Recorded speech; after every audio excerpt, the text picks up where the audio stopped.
우리나라에서 난민하면 가난하고 불쌍한 사람이라고 생각을 많이 하는데요. 사실 우리와 똑같은 평범한 사람들이죠.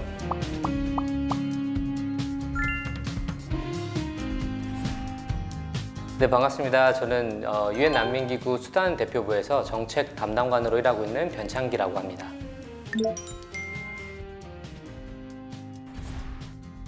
난민 문제를 해결하기 위해서 국제적인 조치를 주도하고 조정할 권한을 부여받은 유엔 기구입니다. 비정치적이고 인도적인 차원에서 난민들에게 국제적 보호를 제공하고 또 영구적인 해결을 모색하는 일을 하는데요. 지금은 유엔 난민기구의 보호 대상이 넓어지면서 난민뿐만 아니라 또 국내 실향민, 또 무국적자들도 포괄적으로 지원하고 있습니다.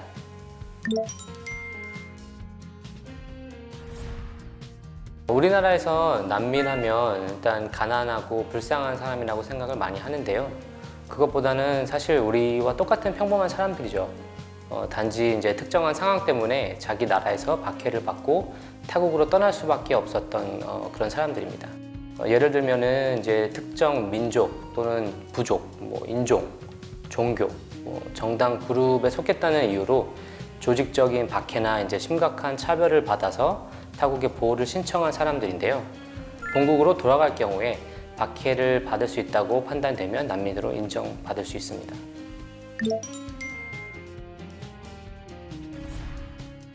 저는 어렸을 때부터 항상 인류에 도움이 되는 무언가를 하고 싶다는 꿈이 있었어요. 그래서 그 소망을 이루기 위해서 대학교와 대학원에서 공부를 하면서 조금씩 이제 뚜렷하게 진로를 설정하는 데 도움이 됐고, 특히 대학원에서 이제 국제법과 인권을 공부를 하면서 전 세계의 난민 문제의 심각성을 알게 됐고, 또 유엔 난민기구에 대해서 많이 알게 됐습니다. 정말 취약한 상황에 놓인 사람들에게 도움을 주는 일을 할 수 있고, 또 국제 공무원으로서 자부심도 가지고, 또 동시에 좋은 대우와 처우를 통해서 가족들을 부양하면서 전 세계를 무대로 활동할 수 있다는 것이 저에게는 아주 매력적으로 느껴졌어요.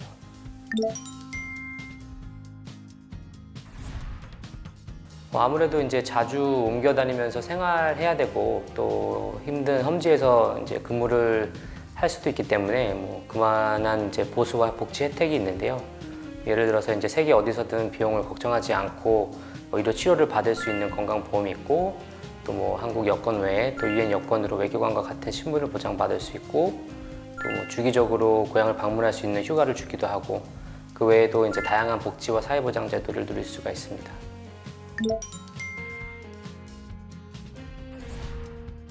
유엔은 엄청나게 큰 조직이에요. 그래서 전문 분야도 수없이 많고 기구의 종류도 많아서 입사 절차 또한 다양한 경로를 통해 이루어지게 되는데요. 저 같은 경우는 이제 대학원을 마치면서 유엔 난민기구 한국 대표부에서 인턴십을 하게 됐어요.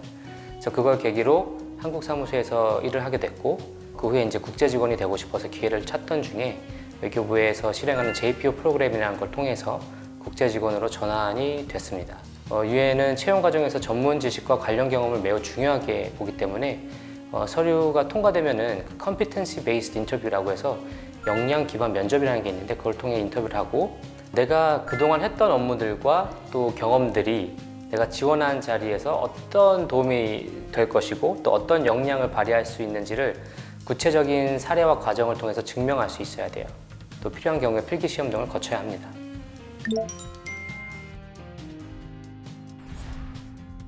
수단에 오기 전에는 요르단 대표부에서 난민 심사 업무와 또 시리아 난민 사태 대응 계획을 조정하는 업무를 했었고요. 그 전에는 한국 대표부에서 전반적인 난민 보호 관련 업무를 했었습니다. 지금은 수단에서 사무소 대표님을 보좌하는 정책 담당관으로 일하고 있습니다. 지금 수단은 내부적으로 민족 간의 분쟁이 계속 꾸준히 일어나면서 국내 실향민도 많이 발생하는 상황이에요. 그리고 작년 말에는 또 이제 옆 국가인 에티오피아에서 내전이 발생하면서 난민들이 수단 동부로 많이 유입되기도 했습니다. 저는 이런 수단의 전반적인 상황을 파악하고 정책적 제언과 전략을 세우는 일을 돕고 있고요.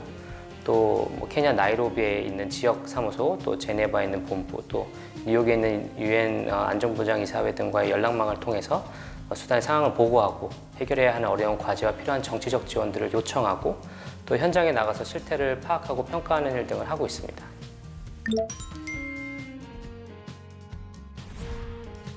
문화나 신념, 종교가 달라도 그걸 포용할 수 있어야 하고 존중할 수 있어야 돼요. 일단 뭐 전문가로서 의사소통 능력과 팀워크도 중요하고 또 이제 지속적인 학습 태도를 갖는 것도 매우 중요하다고 생각합니다. 가장 중요한 거는 이제 이기적인 이유가 아닌 이타적인 이유로 내가 이곳에서 일하고 있다는 것을 잊지 말아야 힘든 일에 부딪혀도 잘 이겨나갈 수 있는 것 같아요. 많은 사람들이 이야기하는 어학 능력은 기본적으로 강하게 무장을 하고 오셔야 되는 부분입니다.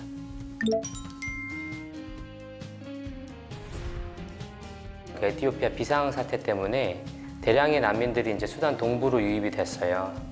그때 당시에 이제 수단의 지역 시민들이 그들이 가지고 있는 것이 그렇게 풍족하거나 많지 않음에도 불구하고 이제 에티오피아 난민들이 이제 국경을 건너서 마을에 도착했을 때 그들이 가지고 있는 그런 부족한 자원들, 음식들 이런 것들을 기꺼이 나누는 걸 봤거든요. 근데 그것처럼 이곳에서 일하면서 그렇게 마음이 따뜻해지고 또 겸손해지는 경험을 많이 하게 되는 것 같습니다.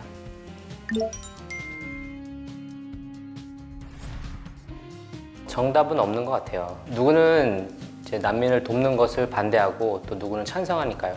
근데 이제 한 가지 중요한 것은 선입견을 갖지 않고 그들을 바라보는 것이지 않을까 해요.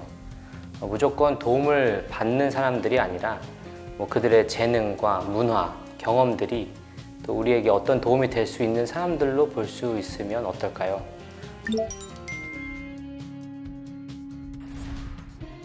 어떤 스포츠팀 팬인지, 뭐 어떤 게임을 좋아하는지, 뭐 취미가 뭔지, 연예인은 누굴 좋아하는지 등등 정말 수많은 카테고리와 정체성을 나눠서 우리가 그 안에 살고 있는 것 같아요.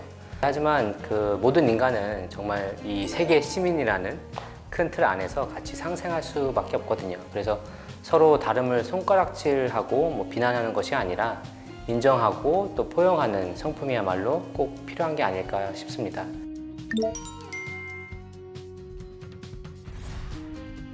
먼저 본인이 하고 싶은 일이 무엇인지 계속 깊이 고민하고 또 그 일을 할 수 있는 국제기구는 무엇이 있는지 찾은 다음에 관련된 경험을 꾸준히 쌓도록 노력한다면 기회는 반드시 올 것이라고 생각합니다.